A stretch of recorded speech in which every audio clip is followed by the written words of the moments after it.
Hello, അപ്പം ഇന്ന് നമ്മളൊരു സ്പെഷ്യൽ ഹെൽത്തി റെസിപ്പി ആയിട്ടാണ് വന്നിട്ടുള്ളത്. കർക്കിടക മാസമായിട്ട് നമ്മൾ അതിന് റിലേറ്റ് ചെയ്തിട്ടുള്ള ഒറ്റ വീഡിയോ പോലും നമ്മുടെ ചാനലിൽ ഇട്ടിട്ടില്ല. അപ്പോൾ ഇന്ന് നമ്മൾ ചെയ്യാൻ പോണത് ഉലുവ വരകിയത്.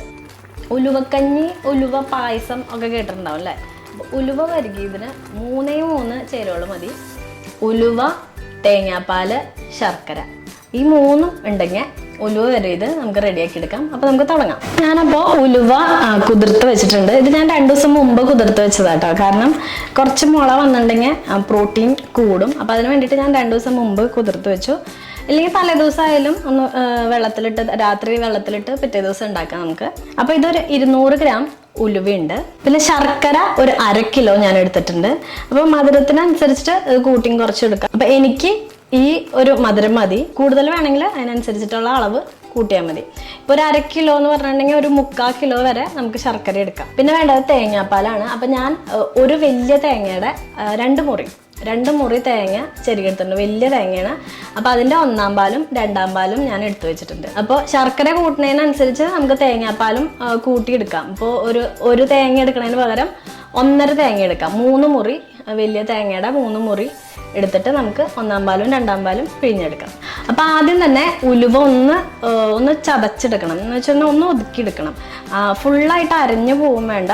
എന്നാൽ നമുക്ക് ഉലുവയുടെ ഇതുപോലെ തനിയെ കിടക്കും വേണം. പകുതി അരച്ചിട്ട് പകുതി അങ്ങനെ മുഴുവനോടെ തന്നെ ഇടാം. ഇല്ലെങ്കിൽ ഒന്ന് ജസ്റ്റ് ഒന്ന് ഒതുക്കിയെടുക്കാം മിക്സിയിൽ. അപ്പോൾ ആദ്യം ഈ ഉലുവ ഞാനൊന്ന് മിക്സിയിലിട്ട് ഒന്ന് ക്രഷ് ചെയ്തിട്ട് പറ്റേട്ടോ. അപ്പോൾ ഈ ഉലുവയ്ക്ക് എല്ലാത്തിനും ചെറുതായിട്ട് കണ്ടോ മുള വന്നിട്ടുണ്ട്. എല്ലാം ചെറുതായി മുളച്ച് വന്നിട്ടുണ്ട്. അപ്പോൾ ഇതുപോലെ ഉണ്ടാക്കണമെങ്കിൽ ഒരു 2 ദിവസം മുമ്പ് വെള്ളത്തിലിട്ടാൽ മതി. വെള്ളത്തിലിട്ടിട്ട് ഒരു ദിവസം ഫുൾ വെള്ളത്തിലിട്ടിട്ട് പിറ്റേ ദിവസം ഇത് ഡ്രെയിൻ ചെയ്തെടുത്തിട്ട് ഫ്രിഡ്ജിൽ വെച്ചാൽ മതി. അപ്പോൾ ഉലുവ നമ്മളൊന്ന് ഒതുക്കിയെടുത്തിട്ടുണ്ട്. പകുതി അരഞ്ഞിട്ടുണ്ട്, അതുപോലെ പകുതി അരയാതെയും കിടക്കുന്നുണ്ട്. ഫുള്ളായിട്ട് അരഞ്ഞു പോയിട്ടുണ്ടെങ്കിൽ ചവയ്ക്കാൻ കിട്ടില്ല. അപ്പോൾ അതിൻ്റെ ടേസ്റ്റേ മാറിപ്പോവും.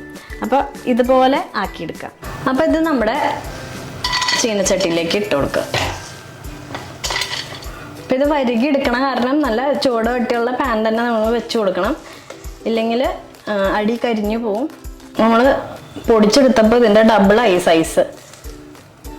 അപ്പോൾ ഉലുവയിൽ പറയണ്ടല്ലോ, ഉലുവയിൽ എല്ലാം അടങ്ങിയിട്ടുണ്ട്. ഏറ്റവും കൂടുതൽ അയണും പ്രോട്ടീൻ അടങ്ങിയിട്ടുണ്ട്. പ്രോട്ടീൻ്റെ അളവിൽ തന്നെ ഫൈബറും ഉലുവയിലുണ്ട്. നമ്മുടെ ഷുഗറിനും അതുപോലെ തൈറോയിഡ്, കൊളസ്ട്രോളിനൊക്കെ ഉലുവ കഴിക്കണത് നല്ലതാണ്. തലേദിവസം ഒരു 1.5 സ്പൂൺ വെള്ളത്തിലിട്ടിട്ട് പിറ്റേ ദിവസം അരച്ച് ആ വെള്ളത്തോടു കൂടി അരച്ച് കഴിക്കുകയാണെങ്കിൽ ഇതൊക്കെ നന്നായിട്ട് കൺട്രോൾ ചെയ്ത് എടുക്കാം.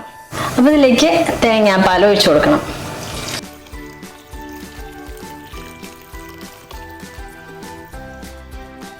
അപ്പോൾ നമ്മൾ തേങ്ങയുടെ 2-ാം പാൽ ഒഴിച്ചു കൊടുത്തു. ഇനി നന്നായിട്ടൊന്ന് തിളച്ച് വരണം. ഇത് ചെറുതായിട്ടൊന്ന് വറ്റി വരുമ്പോൾ നമുക്ക് ശർക്കര പാനി ഒഴിച്ചു കൊടുക്കണം. അപ്പോൾ ഈ അടുപ്പിൽ നമുക്ക് ശർക്കര പാനി ഉണ്ടാക്കിയെടുക്കാം. ഇതിലേക്ക് കുറച്ച് വെള്ളം ഒഴിച്ചിട്ട് നമുക്ക് പാനി ആക്കിയെടുക്കാം. ഇത് ഒരു 1/2 കപ്പ് വെള്ളം ഞാൻ ഒഴിക്കുന്നുണ്ട്. ആദ്യം ഇതൊന്ന് ഇളക്കി കൊടുക്കണം, അല്ലെങ്കിൽ അടിയിൽ പിടിക്കും.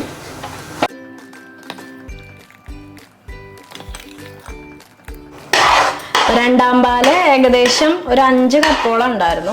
അപ്പം അത് വറ്റി വന്നിട്ടുണ്ട്. നമ്മുടെ ശർക്കരപ്പാനി ഉരുകി ചെറുതായിട്ട് കുറുകി വന്നിട്ടുണ്ട്. ഇനി ഇതിലേക്ക് ഒഴിച്ചു കൊടുക്കണം. ഇതൊന്ന് അരിച്ചിട്ട് ഒഴിച്ചു കൊടുക്കാം.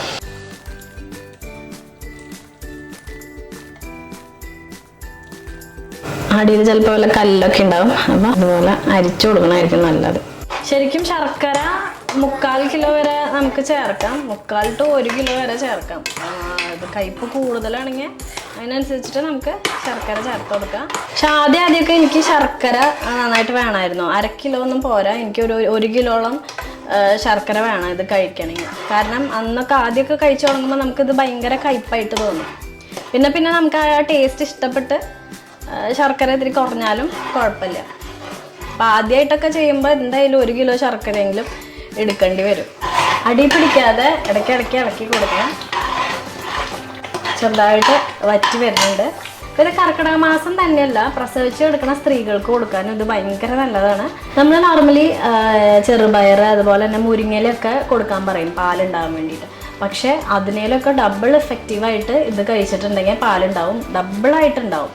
എന്ന് വെച്ചിട്ടുണ്ടെങ്കിൽ പിള്ളേർക്ക് കുടിക്കാൻ ആവശ്യത്തിലധികം പാലും ഉണ്ടാവും. അതുപോലെ തന്നെ ആ പാലിൻ്റെ ക്വാളിറ്റി ഭയങ്കര നല്ലതായിരിക്കും. അവർക്ക് ആവശ്യമുള്ള അയണൊക്കെ അതിൽ നിന്ന് തന്നെ കിട്ടും, പാലിൽ നിന്ന് തന്നെ അവർക്ക് കിട്ടും. ഞാനൊക്കെ പ്രസവിച്ച് കിടക്കുമ്പോൾ അമ്മ എനിക്കിത് 2 നേരമായിട്ട് തരും. ഒരു ചെറിയ ബൗളിൽ രാവിലത്തെ ബ്രേക്ക്ഫാസ്റ്റ് ഇതായിരിക്കും. ഫസ്റ്റ് തന്നെ കഴിക്കുക ഇതാണ്. രാവിലെയും തരും, വൈകുന്നേരം ചായക്കും ഇതൊരു ബൗൾ തരും. 2 നേരം അമ്മ എനിക്കിത് തരാറുണ്ടായിരുന്നു. അപ്പോൾ ഇത് നന്നായിട്ട് വെള്ളം വറ്റിയിട്ടുണ്ട്. ശർക്കരയൊക്കെ നന്നായിട്ട് വറ്റി വന്നിട്ടുണ്ട്. കളറും കണ്ടോ നന്നായിട്ട് മാറിയിട്ടുണ്ട്. ഇനി ഇതിലേക്ക് 1 പാല് ചേർക്കാം. നമുക്ക് 1 പാല് ഒഴിച്ചു കൊടുക്കാം.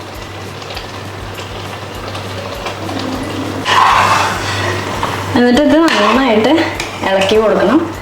ഈ 1 പാലും നന്നായിട്ട് വറ്റി വരണം. ഫ്ലെയിം ഒന്ന് കൂട്ടി വെച്ചിട്ട് നന്നായിട്ട് ഇളക്കി കൊടുക്കും.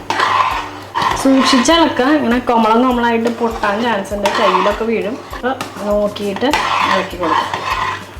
ഉലുവ സ്വതവേ ചൂടാണ് ശരീരത്തിന് കൊടുക്കുക. കർക്കിടക മാസത്തിൽ ഉലുവ കഴിക്കാൻ പറയും. കാരണം കർക്കിടക മാസം നല്ല തണുപ്പും മഴയൊക്കെ ആയിട്ട്, അപ്പോൾ ശരീരത്തിന് കുറച്ച് ചൂട് കിട്ടാൻ വേണ്ടിയിട്ടാണ് ഉലുവ കഴിക്കാൻ പറയണത്.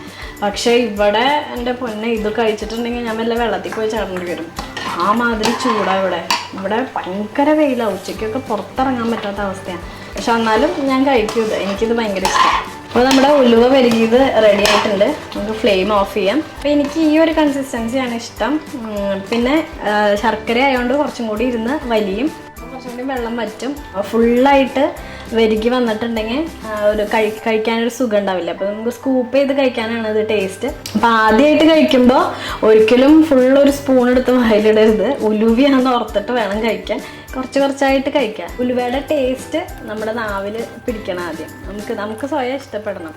അപ്പോൾ ഉലുവയാണെന്ന് ഓർത്തിട്ട് കുറച്ചായിട്ട് കഴിക്കാം. എന്നിട്ട് നമുക്ക് ഇഷ്ടമാവും. ആദ്യമൊന്നും അത്ര താല്പര്യം ഉണ്ടാവില്ലെങ്കിലും പിന്നെ കഴിച്ച് ഇതിനോട് നമുക്ക് ഭയങ്കര ഒരു അഡിക്റ്റ് ആവും. അപ്പോൾ ആദ്യം അമ്മ ഉണ്ടാക്കി തന്നപ്പോൾ എനിക്ക് ഇഷ്ടമല്ലായിരുന്നു. പിന്നെ കഴിച്ച് എനിക്കത് ഭയങ്കര ഇഷ്ടമായി. പിന്നെ വീണ്ടും ഞാൻ 2ഉം 3ഉം തവണയൊക്കെ അമ്മേനെ കൊണ്ട് ഇത് ഉണ്ടാക്കിച്ച ഒരു ഐറ്റമാണ്. അപ്പോൾ അത്രയേ ഉള്ളൂ ഇന്നത്തെ വീഡിയോ. അടുത്ത വീഡിയോ ആയിട്ട് കാണാം. അതുവരയ്ക്കും ബൈ.